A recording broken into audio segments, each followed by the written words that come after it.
नमस्कार, TV 9 digital में आपका स्वागत है। आपके साथ मैं हूं सुमेरा खान।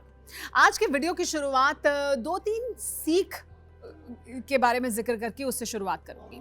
हमें अक्सर ये सिखाया जाता है या बताया जाता है कि आप अपना जब काम करें तो दुश्मन ना बनाएं, दोस्त बनाने की कोशिश करें, और अगर दोस्त बहुत नहीं बना सकते तो कम से कम ऐसे लोगों को तो अपने आसपास इकट्ठा ना करें जिनसे आपकी दुश्मनी ज़्यादा हो, या सिर्फ दुश्मन इकट्ठा करेंगे तो जब ज़रूरत पड़ेगी तो आपके साथ आपके पीछे खड़े होने वाला कोई नहीं होगा। इसके अलावा ये भी कि अच्छे कर्म करना अच्छी बात है, लेकिन अच्छा काम आपके साथ हमेशा बना रहेगा और आपके जो बुरे काम हैं वो पीछे छिप जाएंगे, ऐसा हमेशा होता रहेगा, ये नहीं होता है। बुरे काम भी आपके अच्छे काम पर हावी हो जाते हैं और वो अच्छा काम भी धुल जाता है।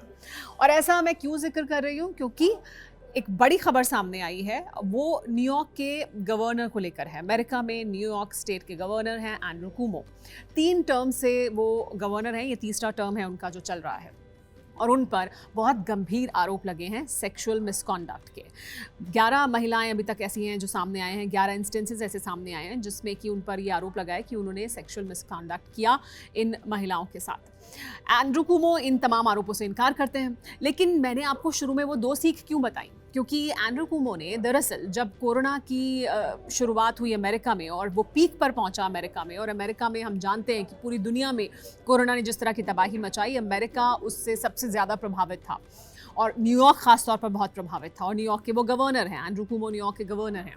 तो एंड्रू कुमो रोज़ टेलीविज़न पर आते थे और बहुत ही अथॉरिटेटिव और बहुत इंचार्ज दिखाई देते थे और रोज़ मीडिया ब्रीफिंग करते थे, और ये एक रूटीन बन गया था कि रोज़ वो रात में शाम में टेलीविज़न पर आएंगे, मीडिया ब्रीफिंग करेंगे और लोगों से बात करेंगे और नंबर्स और कहाँ तक पहुँची है जांच और क्या सामने आ रही है इन्वेस्टिगेशन, वैक्सीन का क्या स्टेटस है, तमाम सवालों के जवाब देंगे। और ऐसी उन्होंने बहुत सी ब्रीफिंग्स की, लगभग 111 ब्रीफिंग्स उन्होंने ऐसी की, यानी लगभग 111 दिन तक वो ऐसा लगातार करते रहे। और उस वक्त उनकी जो रेटिंग्स थी पोल्स में, वो अपने हाईएस्ट पर मौजूद थी। हालांकि अब ऐसा बताया जा रहा है कि एंड्रू कुमो को इस बात का ऑब्सेशन था कि वो रोज़ टेलीविज़न पर आएँ, वो ये मीडिया ब्रीफिंग करें, और फिर उसके बाद वो इस बात से ज़्यादा चिंतित रहते थे कि उनकी रेटिंग कहाँ तक पहुँची, या उनको कितने लोग पसंद कर रहे हैं, कौन से चैनल ने उनको काटा है, किस चैनल ने उनको नहीं दिखाया है, कौन उन्हें दिखा रहा है। तो एक तरफ एक त्रासदी थी जो हो रही थी अमेरिका में, न्यूयॉर्क में, और दूसरी तरफ एंड्रू कुमो उसी के बल पर अपने करियर को और मजबूत करने में लगे हुए थे। एंड्रू कुमो को दरअसल एक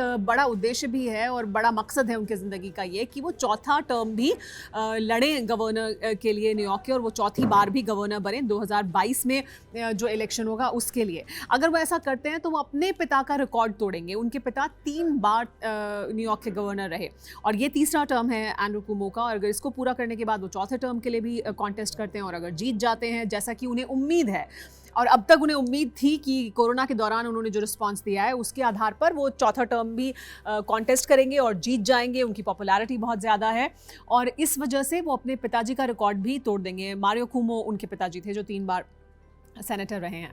उनके भाई हैं क्रिस कुमो जो सीएनएन के एक बड़े न्यूज़ एंकर हैं और सीएनएन पर एक प्राइम टाइम शो होस्ट करते हैं। और कोरोना के दौरान दोनों भाइयों के बीच कई शोज़ भी सीएनएन पर दिखाई दिए और उनमें उन दोनों के बीच कोरोना को लेकर उससे संबंधित बातें करने को मिली, देखने को मिली।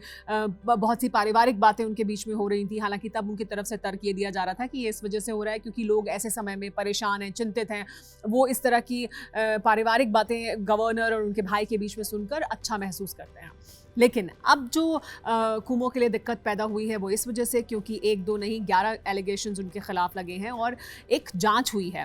हालांकि ये जांच एक सिविल जांच है, यानी सिविल जांच में ये पाया गया है, जांच में जो रिपोर्ट सामने आई है वो ये कहती है कि एंड्रू कुमो ने 11 महिलाएं ऐसी हैं जिनके साथ सेक्सुअल मिसकंडक्ट किया है। हालांकि इसके आधार पर क्या एंड्रू कुमो रिज़ाइन कर देंगे? नहीं, ऐसा नहीं लगता है अभी तक कि वो रिज़ाइन करेंगे, क्योंकि उनका ये कहना है कि वो चाहते हैं इस बारे में इन्वेस्टिगेशन हो, यानी केस फाइल हो, क्रिमिनल प्रोसीडिंग्स हो, और वो समय ख़रीदना चाहते हैं, या वो चाहते हैं कि उनको और समय मिल जाए ताकि समय मिलेगा तो लोगों की मेमोरी से ये बातें धुल जाएंगी या समय बीतने के साथ ये कुछ पीछे चली जाएंगी और उनके लिए मुश्किलें कम हो जाएंगी। हालांकि उनकी अपनी पार्टी के अंदर डेमोक्रेट्स के भीतर भी उनको समर्थन नहीं मिल रहा है। न्यूयॉर्क के जो 2 सेनेटर हैं वो भी उनको समर्थन नहीं दे रहे हैं। जो बाइडन ने भी ऐसा कहा है कि हालांकि उन्होंने रिपोर्ट नहीं देखी है, लेकिन उन्हें ऐसा लगता है कि इस तरह के आरोप लगने के बाद एंड्रू कुमो को अपना पद छोड़ देना चाहिए, लेकिन एंड्रू कुमो अभी फिलहाल इस मूड में तो नहीं दिखाई दे रहे हैं। हालांकि जिस तरह से आरोप उन पर लग रहे हैं और नए मामले निकलकर सामने आ रहे हैं, उससे लगता है कि उनकी मुश्किल आने वाले समय में और बढ़ेगी। उनका जो राजनीतिक करियर है वो मुश्किल में फिलहाल ज़रूर दिखाई दे रहा है, लेकिन वो चाहते हैं ताकि उन्हें और समय मिल जाए, ताकि वो इस पूरे मामले को इन्वेस्टिगेशन के नाम पर टालते रहें और 2022 का गवर्नरशिप का इलेक्शन लड़ें और एक बार फिर गवर्नर बन जाएं। फिलहाल देखना यह है कि एंड्रू कुमो पर दबाव कितना बनता है। क्या दबाव इस हद तक बनेगा कि वो रिज़ाइन करेंगे, या वो कोरोना के दौरान जो उन्होंने काम किया है उसी पर चाहेंगे कि वो एक और टर्म चुनाव लड़ें और जीत कर एक बार फिर न्यूयॉर्क के गवर्नर बन जाए। क्योंकि ऐसा कई बार हो चुका है अमेरिका के इतिहास में, जहां पर तमाम तरह के आरोप लगे लेकिन उनको नज़रअंदाज किया। डोनाल्ड ट्रंप ऐसा कर चुके हैं, उन पर आरोप लगे थे, उनका एक वीडियो सामने आया था, एक ऑडियो टेप सामने आया था और उसको उन्होंने नज़रअंदाज किया 2016 में और उसके बाद वो राष्ट्रपति बन गए। एंड्रू कुमो भी शायद इसी की उम्मीद कर रहे हैं। फिलहाल शुक्रिया।